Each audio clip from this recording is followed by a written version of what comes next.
আজকে আমরা যে বিষয়টা আলোচনা করব সেটা হচ্ছে জীবনে মুখ্য দৃষ্টিভঙ্গির শক্তি, the power of right attitude. মা সেটা ব্যাখ্যা করেছেন, বলেছেন সেইটা আমাদের মতো করে আমরা আলোচনা করব। মায়ের মূল ইংরাজি লেখাটা এখানে আছে। এটা মায়ের কালেক্টেড ওয়ার্কস ইংরাজি রচনাগুলির 3 নম্বর খণ্ড, বাংলাও 3 নম্বর খণ্ড হবে। 1930-31 সালে মা এটা আলোচনা করেছিলেন। তো আমরা কেন এই বিষয়টা আজকে বেছে নিলাম তার একটা কারণ হচ্ছে যে আমাদের জীবনে বিভিন্ন রকম পরিস্থিতি আসে।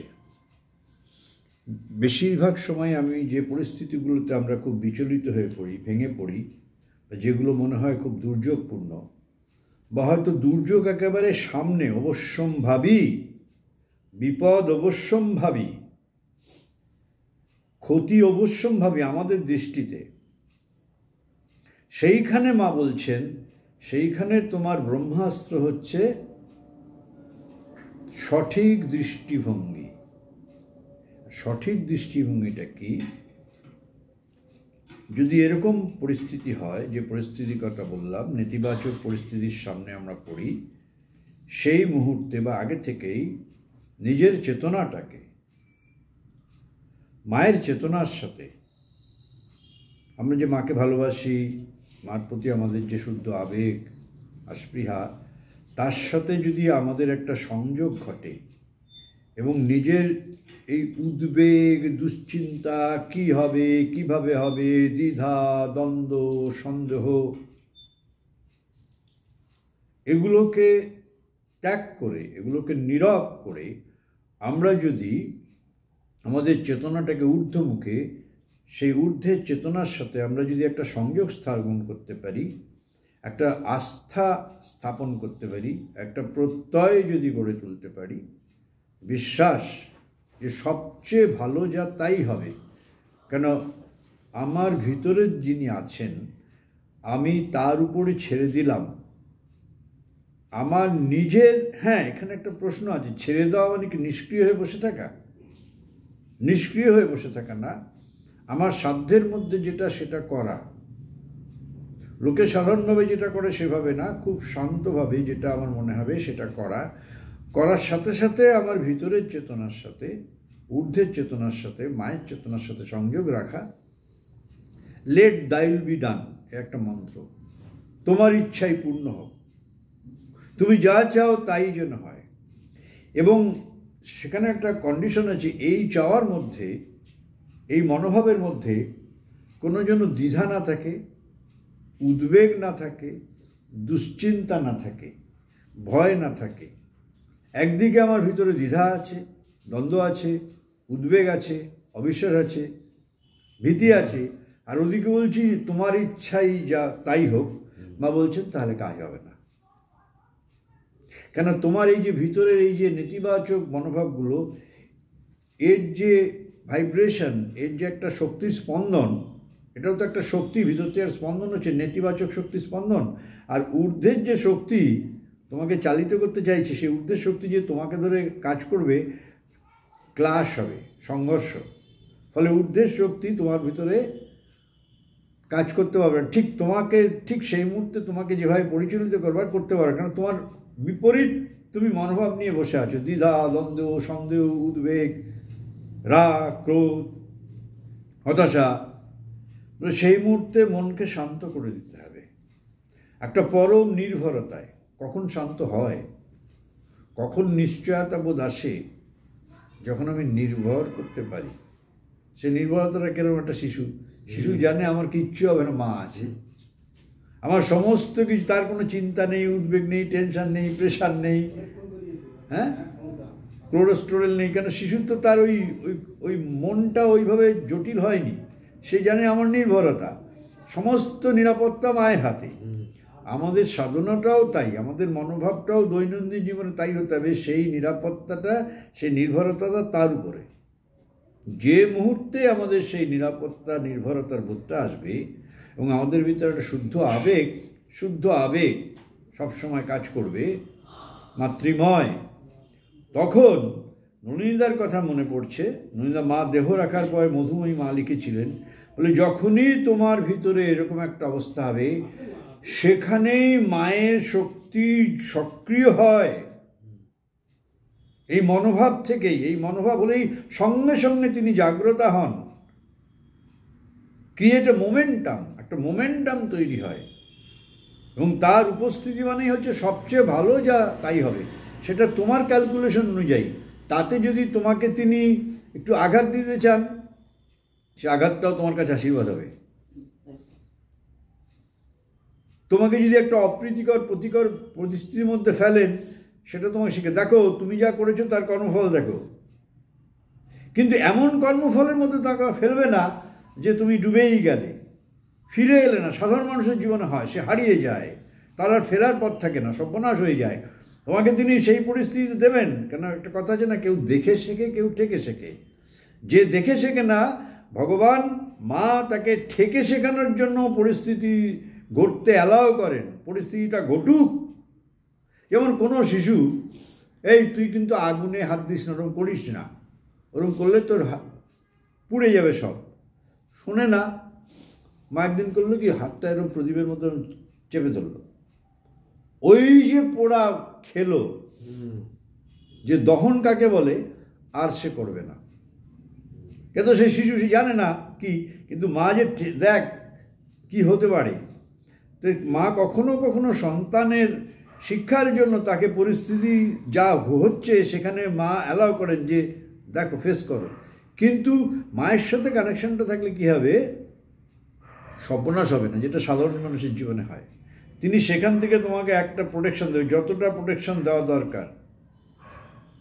যেমন কি হয়, আমরা যখন সাঁতার শিখি, মা বা বাবা পুকুরে নিয়ে যায়, তো ছেড়ে দেয়, মানে ধরে থাকে, সাঁতার কাটি এমনি ধরে থাকে, তা এরম এরম করি না, তারপর একটু ছেড়ে দেয়। সেদিন জল খাই, যেই জল খাই সঙ্গে সঙ্গে ধরে নেয়, হয় না? মায়ের কাজটাও তাই, জল খাও কিন্তু ডুবে যাবে না, ডুবে যাওয়ার আগে আমি ধরে নিচ্ছি, কিন্তু জল তোমাকে একটু খেতে হবে, না তুমি তো বুঝবে না। সেই জন্য বলছেন যে জীবনের মুখ্য দৃষ্টিভঙ্গিতে আমরা বহু বিপর্যয়, বহু কিছু এড়াতে পারি যদি আমরা তার উপর নির্ভর করতে পারি, সেই শক্তির উপর। এবং সেটা ভালোবাসা থেকে জন্মায়।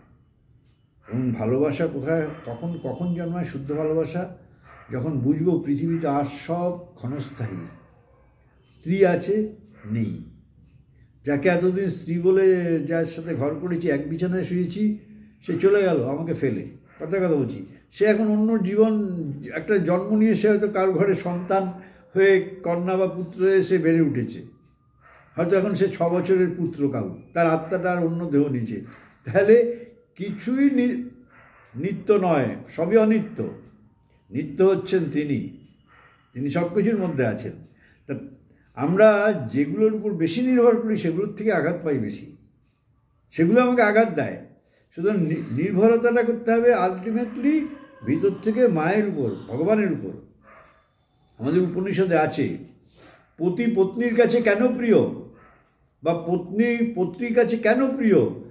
আত্মা আসলে আছে বলে, ওই আত্মা ভিতরে আছে বলেই আমাদের যত ভাব ভালোবাসাটা জন্মায়। কিন্তু আমরা ভাব ভালোবাসাটা বুঝতে পারি না, আমরা আসক্ত হয়ে যাই, আমরা বাইরের রূপটাকে একমাত্র সত্য বলে ভাবি। তারপরে বাইরের রূপটা যখন চলে যায়, মনে হয় জীবন সব শূন্য। অনেক মানুষ তার স্ত্রী বিয়োগ হলে, বা অনেক স্ত্রী তার স্বামী মারা গেলে বেশি দিন বাঁচে না। আমার চোখের সামনে দেখেছি আমাদের একজন, কি ভালোবাসত স্বামী স্ত্রী, শশাঙ্কদা। আমি তাকে আমাদের বারাকপুর শ্রীরবীন্দ্র ট্রাস্টি করেছিলাম। তিনি সারা ভারতবর্ষের একজন লিডিং ইনকাম ট্যাক্স প্র্যাকটিশনার। তার কোয়ার্টারলি জার্নাল বেরোতো, সেই জার্নাল পড়ে ইনকাম ট্যাক্স, সেল ট্যাক্সে যারা পড়াশুনো করতো তারা রেগুলার পড়তো। শশাঙ্ক সেন, তিনি আশ্রমে নীরোদ্দা, শ্রীঅরবিন্দের যিনি ক্লোজ ছিলেন সাধক, নীরোদ্দার খুব ক্লোজ ছিলেন। তো সেই নীরোদ্দাই বললেন, সুব্রত তুমি শশাঙ্ককে নিতে পারো। শশাঙ্কদা আমাদের বারাকপুর ভবনের ওকে ট্রাস্টি করেছিলাম। সেই শশাঙ্কদা আর বৌদি কি ভালোবাসা, এই বয়সে তুলনাহীন। আমি তার বাড়িতে গেছি, শশাঙ্কদা হঠাৎ মারা গেলেন। যখন উনি দিল্লিতে গিয়েছিলেন ইনকাম ট্যাক্সের একটা কেস করতে, ওকে তো বড় বড় হোটেলে রাখে, তাজ ফাজ হোটেলে থাকেন, তা সেই বোধহয় কোনো একটা তাজ হোটেল বা ওরকম বড় 5 স্টার হোটেলে ছিলেন। তো বাথরুমে গেছেন, স্নান করতে করতে পড়ে গেছেন, স্ট্রোক হয়ে গেছে। তারপর ওখান থেকে ওরা বড় ডাক্তার এইমসে নিয়ে গেছে, তারপর বাড়িতে এনেছে। বাড়িতে এনে দেখা গেল ব্রেন টিউমার, মানে ব্রেন ক্যান্সার, প্রত্যেকে পড়ে গেছিলেন। ট্রিটমেন্ট হচ্ছে, আমরা যাচ্ছি, কেমো হয়েছে, শশাঙ্কদার বারাকপুরে আসেন না, অত বড় ইনকাম ট্যাক্স প্র্যাকটিশনার, আমাদের সাথে পাক ঘাটতেন, কাদা তুলতেন, কোনো ভ্যানিটি ছিল না, অত বড় মাপের মানুষ। নীরোদ্দা ওনার কথা বলেছিল, নীরোদ্দার শ্রী অরবিন্দন বইটা একসময় উনি পাবলিশ করেছিলেন, আরও দুটো বই পাবলিশ করেছিলেন বাংলা। তো তারপরে মারা গেলেন শশাঙ্কদা। বৌদি কি ভালোবাসতেন অত বয়সে। শশাঙ্কদা মারা যাওয়ার পরে বৌদি ভেঙে পড়ল, বৌদিও অল্প কিছুদিনের মধ্যে মারা গেলেন। তার মানে কি, দুজনের প্রতি এতটাই বন্ডিং ছিল, সেই বন্ডিংটা ভালো, কিন্তু বন্ডিংয়ের পিছনে যে আসল বন্ডিং যেটা ছিল বলেই শশাঙ্কদা ছিলেন, তোমার অন্তরাত্মা, তোমার আত্মা, সেটা না থাকলে তো শশাঙ্কদা একটা ইট কাঠ পাথর, তোমার আত্মাই যদি না থাকে, সেই জায়গায় পৌঁছতে পারেনি। ফলে সেই শোকে বৌদিও কিছুদিন পরে মারা গেলেন, ওই যে বিছানায় পড়লেন মারা গেলেন। এরকম বহু ঘটনা আছে। তার মানে কি, আমরা বাইরের ফর্মটার উপর এত ডিপেন্ডেন্ট হয়ে যায়, আমাদের শোক কিন্তু আমাদের ছাড়ে না। এখানে রবীন্দ্রনাথ অনবদ্য, সারা জীবন রবীন্দ্রনাথের পিছনে মৃত্যু তারা করেছে, একের পর এক মৃত্যু দেখেছেন, তার পুত্রের মৃত্যু, বইয়ের মৃত্যু, বৌদির মৃত্যু, প্রথম তো বৌদির মৃত্যু, প্রত্যেকটা মৃত্যুর পরেই তার আরও উত্তরণ হয়েছে, নতুন সৃষ্টি করেছেন, নতুন উপলব্ধি হয়েছে।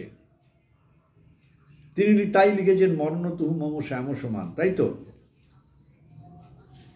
তার কারণ কি, কেন রবীন্দ্রনাথ কেন পেয়েছে? রবীন্দ্রনাথের শিক্ষাটা হয়েছিল তার বাবার হাতে। বাবা ছিলেন তোমার ব্রাহ্মণ্য ধর্ম, ব্রহ্ম ধর্মের। বাবা সকালবেলা উঠে রবীন্দ্রনাথকে কাক ভরে তুলতেন, জপ করতেন, তপ করতেন, উপনিষদের মন্ত্র উচ্চারণ করতেন। রবীন্দ্রনাথের সে অভ্যাসটা হয়েছিল, সেই জন্য রবীন্দ্রনাথকে বলা হয় তিনি উপনিষদের কবি। উপনিষদের যে ভিতরের সত্যটা ছোটবেলা থেকেই তার ভিতরে, সেই জন্য রবীন্দ্রনাথ সেই জন্য শ্রী অরবিন্দ একমাত্র রবীন্দ্রনাথ সম্বন্ধে বলছেন, আমি আর তিনি একই পথের প্রতীক, we are the same wayfarer. তিনি তার মতো করে চলেছেন, আমি আমার মতো। আবার রবীন্দ্রনাথ শেষ জীবনে বলেছেন, সব ছেড়ে ইচ্ছা করি শ্রী অরবিন্দকে অনুসরণ করি, কিন্তু শান্তিনিকেতন আমার বাধা, আমাকে ফিরতে হবে শান্তিনিকেতনে। বিরাট কর্মযজ্ঞ। আমার ভালোবাসাটা হচ্ছে, আমি তোমাকে ভালোবাসি, তোমার ভিতরে অন্তরাত্মা আছে বলেই। এই বোধ যতক্ষণ না আসছে, সমস্ত ভালোবাসাই কিন্তু শেষ পর্যন্ত বেদনাদায়ক, তিক্তকর, কখনো অপ্রীতিকর। সেজন্য মানবী ভালোবাসা বেশিরভাগ সময় বিট্রে করে।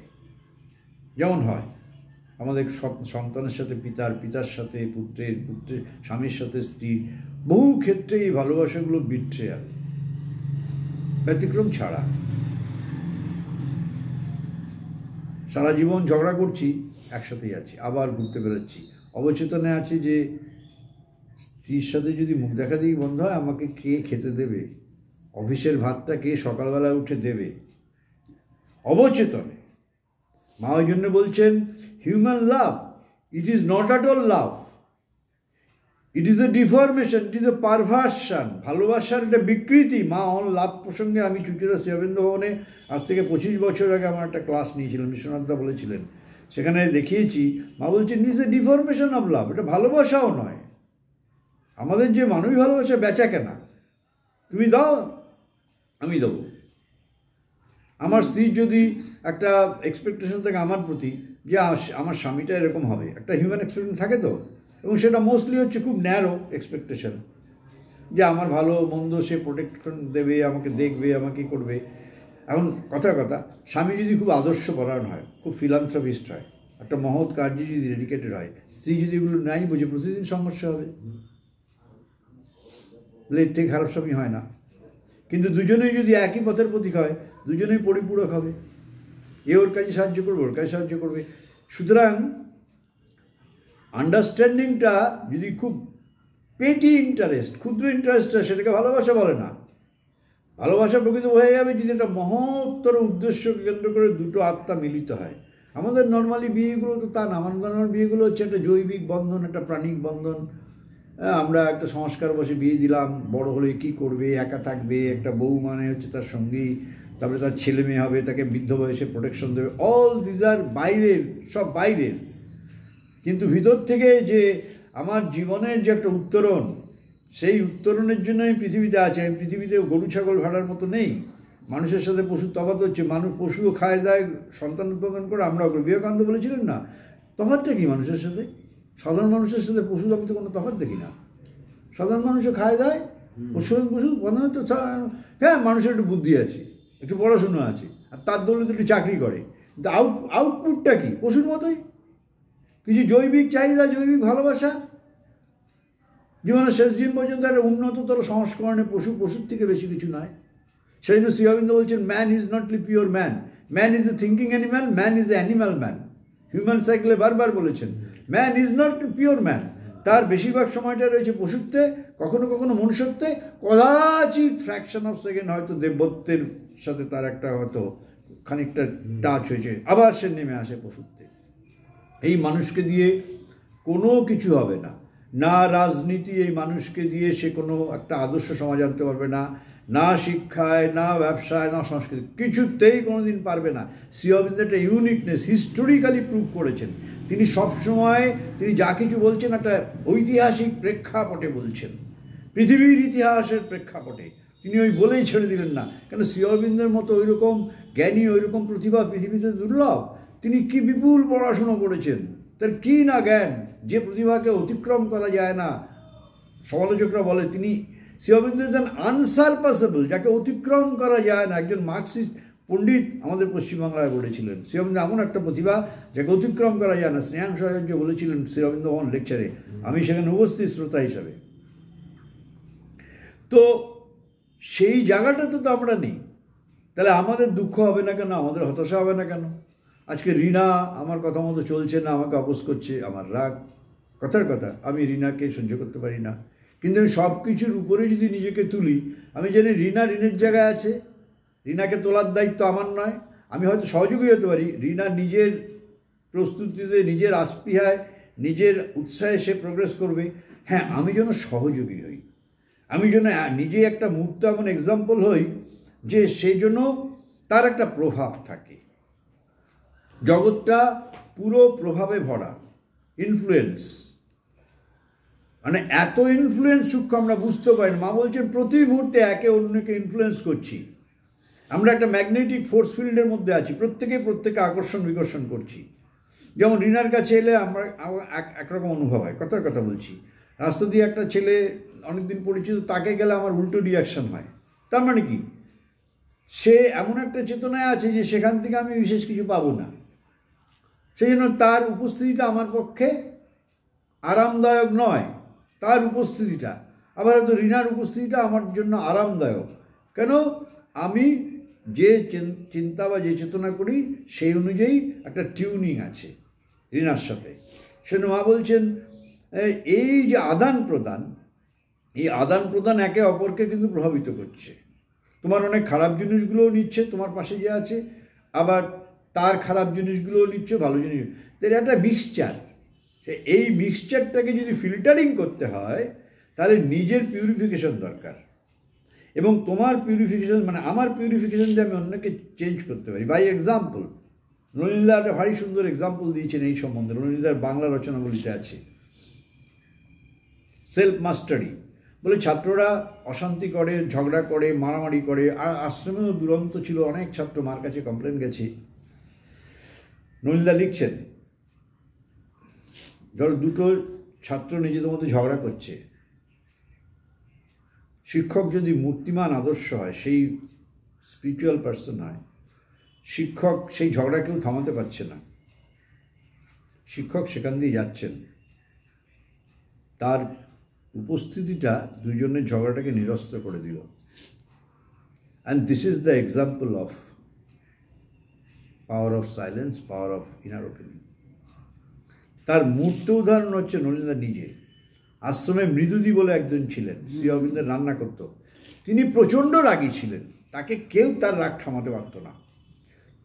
পান থেকে চুন কষলে মৃদুদির রাগ বিখ্যাত, কিন্তু শ্রী অরবিন্দ তাকে অ্যালাউ করেছিল। শ্রী অরবিন্দ জানতেন মৃদুর মধ্যেও কী গুণ আছে, এবং মৃদুদি রান্না করলে শ্রী অরবিন্দ খেতেন, আবার শ্রী অরবিন্দ না খেলে মৃদুর রাগ হয়ে যেত। মৃদুদির রাগ এরকম একদিন হয়েছে, কেউ থামাতে পারছেন না। তখন নলিনীদার শরণাপন্ন হয়েছে। তখন নলিনীদা বলছেন, এক্স্যাক্টলি ঘটনাটা এখন আমার মনে নেই, ঘটনাটা তাই এরকম। নলিনীদা উপস্থিত সামনে, মৃদুর সমস্ত রাগ জল হয়ে গেল। And this is the power of spiritual attainment, power of silence. না বলেছিল তোমার লুচি করে খাওয়াবে কে? যেটা আমাদের সুশীল সেনের ছিল।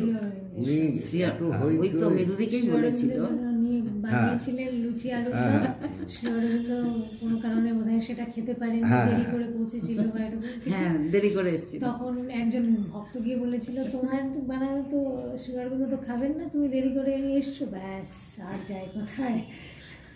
কিন্তু তাও শ্রী অরবিন্দ শেষ জীবনে মৃদুদি ভাবা যায় না। ওই জন্য বলে না, মন দিয়ে কাউকে জাজ করো না। মা একজন সম্বন্ধে কমপ্লেন করেছিল যে ও কথাটা শেষ করো, মৃদুদির কথাটা।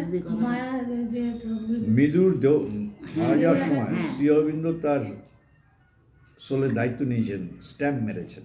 হ্যাঁ, আর মা বলেছিলেন না ওকে নিয়ে যাচ্ছে, হ্যাঁ নিয়ে যাচ্ছি না, সব থেকে নাকি আমার সব থেকে যে ভালো বেশ মানে ড্রেসটা ওকে পরাও। হ্যাঁ, এই জন্য বলছে, একটু আগে বললাম না, মন দিয়ে বিচার করবে না, তার ভিতরে যে সম্ভাবনাটা সেটা আমরা নিজেরাই তো প্রস্তুত নই। আমার নিজেরই দৃষ্টিকোণ, আমি নিজেকেই নিজে জানি না। আমি সবসময় রং জাজমেন্ট করছি, রং ফিলিং, রং রিয়াকশান, তাহলে তোমার সম্বন্ধে জাজমেন্টটাও তো ভুল হতে বাধ্য। সেই জন্য কারেক্ট জাজমেন্ট, মা বলছেন মন দিয়ে বিচার করতে চেয়েও না, ঘটনাটাকে লেট গো, স্টেপ ব্যাক করো, দেখো কোথা থেকে কী হচ্ছে বোঝো। আর যে ভুল করছে তার ভুলের প্রক্রিয়ার মধ্যে দিয়ে যেতে হবে, নাহলে তার শিক্ষা হবে না। সে এক্স ভুল করছে বারবার, আরে এক্স ভুল করছে, এক্সকে জোর করে তুমি সংশোধন করতে পারবে না। এক্সকে ওই ভুল করতে করতেই ঠেকতে ঠেকতে রক্তাক্ত হতে হতে বিধ্বস্ত হতে হতেই একদিন হয়তো সে যখন জীবনের একটা প্রান্তে আসবে তখন শিখবে। এই পর্বটা সবার সমান হয় না, কারোর 30 বছর লেগে যায়, কারোর 5 বছরে চেঞ্জ হয়ে যায়। জোর করে তুমি কিছু করতে পারবে না। হ্যাঁ, যেখানে একটা কালেকটিভ ইন্টারেস্ট, তার ভূমিকার জন্য একটা সমষ্টিগত ক্ষতি হচ্ছে, তখন তো ইন্টারভেনশন করতেই হবে, তখন তাকে নিরস্ত করতে হবে। That is another thing. একজন আশ্রমে বলেছিল তাকে থাকতেই দেবে না, সবাই তার বিপক্ষে। মাকে গিয়ে কমপ্লেন করেছে। মা কি বললেন জানো, কি সুন্দর ব্লেসিংসের প্যাকেট তৈরি করে। মা ওইটুকুর জন্য তাকে অ্যালাউ করেছেন। তার ওই কাজটা তো ভগবানের সহযোগিতা হচ্ছে, বাকিটা ভগবান তার কর্মফল বুঝে নেবেন। কিন্তু সেটা মায়ের পক্ষে সম্ভব, আমাদের পক্ষে নয়। আমরা একটা হারমোনিয়াস একটা অবস্থা না হলে আমাদের মুশকিল। আমাদের তো মায়ের মতো সেই ক্ষমতা নেই, মা যেটা পারেন আমরা সেটা পারি না, সেই দায়িত্ব আমাদের নেওয়া উচিত না। আমাদের একটা কমন একটা হারমোনিয়াস ডিসিশন নিয়ে আমাদের চলা উচিত। কোনো একটা বিষয় সম্বন্ধে ডিসপিউট হলে, মতভিন্নতা হলে।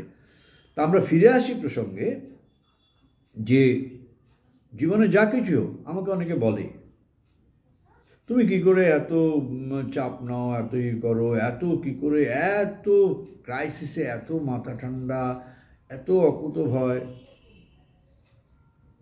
এটা তো আমি রাতারাতি হয়নি, আমি তো একটা সাধারণ মানুষই ছিলাম, লাইক এ স্ক্র্যাপ ম্যাটেরিয়াল, ভাঙা লোহা। সেই স্ক্র্যাপ ম্যাটেরিয়ালটা মা শ্রী অরবিন্দের চেতনার মেশিনের মধ্যে ঢুকেছে, কল্পনা করছি, ঢুকে আস্তে আস্তে আস্তে আস্তে করে সে ফিনিশিং গুডস হতে যাচ্ছে। এটা কারখানার ডাইস নয়, দিল আবার বেরিয়ে গেল।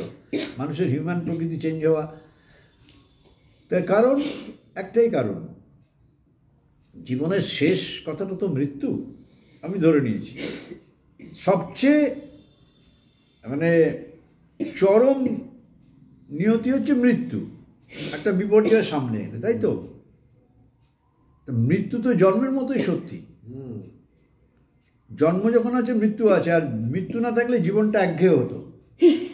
সুতরাং মৃত্যু সম্বন্ধে আমাদের সঠিক ধারণা থাকতে হবে যে মৃত্যুটা আছে বলে জীবনটা এত সুন্দর।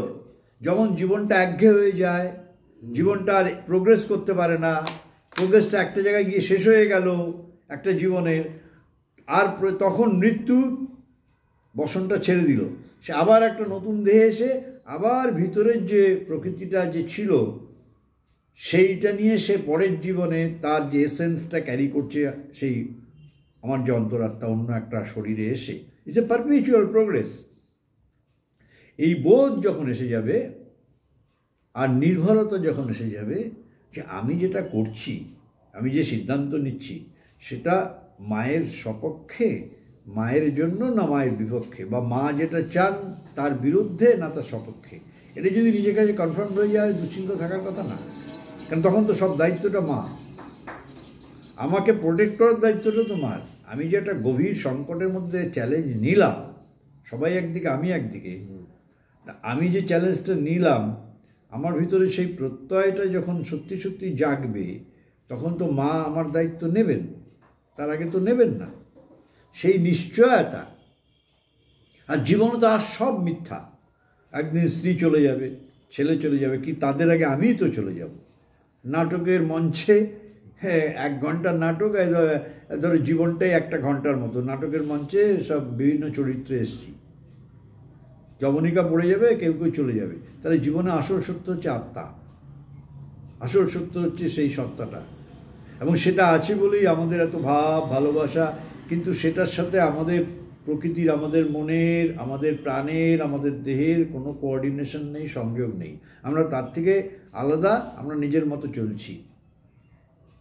সেই জন্য মা বলছেন যে মুখ্য দৃষ্টিভঙ্গির যে শক্তি, পাওয়ার অফ রাইট অ্যাটিটিউড, সঠিক অসামান্য, কিরম অসামান্য, চরম দুর্যোগের সময় তুমি সুরক্ষিত হয়ে যাবে।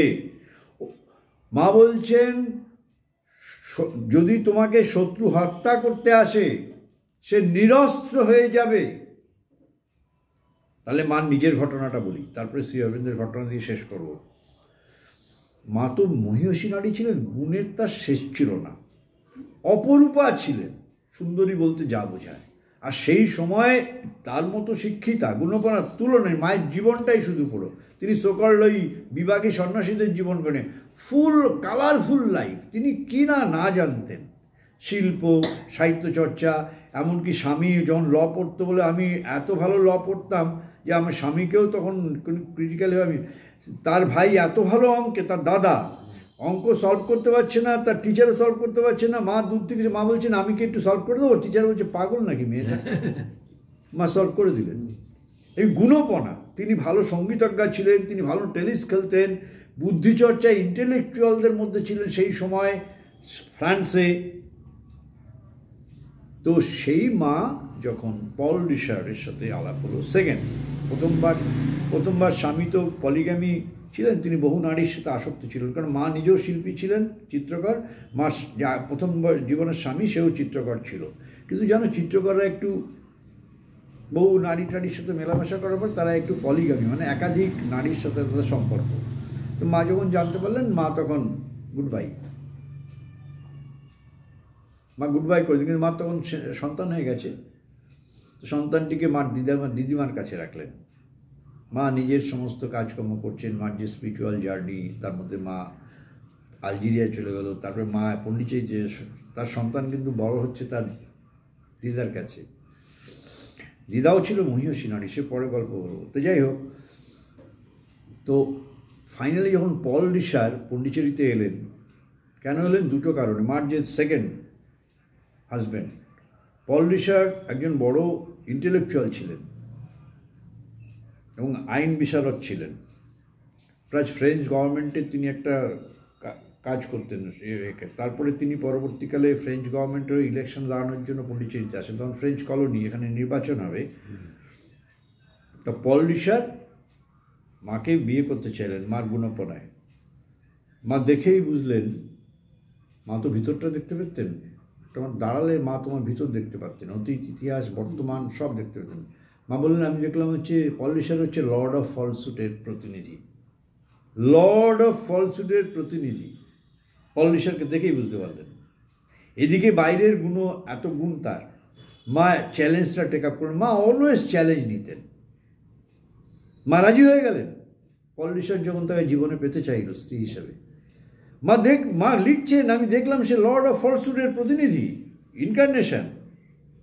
মা চ্যালেঞ্জ নিলেন, একে রূপান্তরিত করতে হবে, আমার জীবনের মধ্যে এনে একে রূপান্তরিত করতে হবে।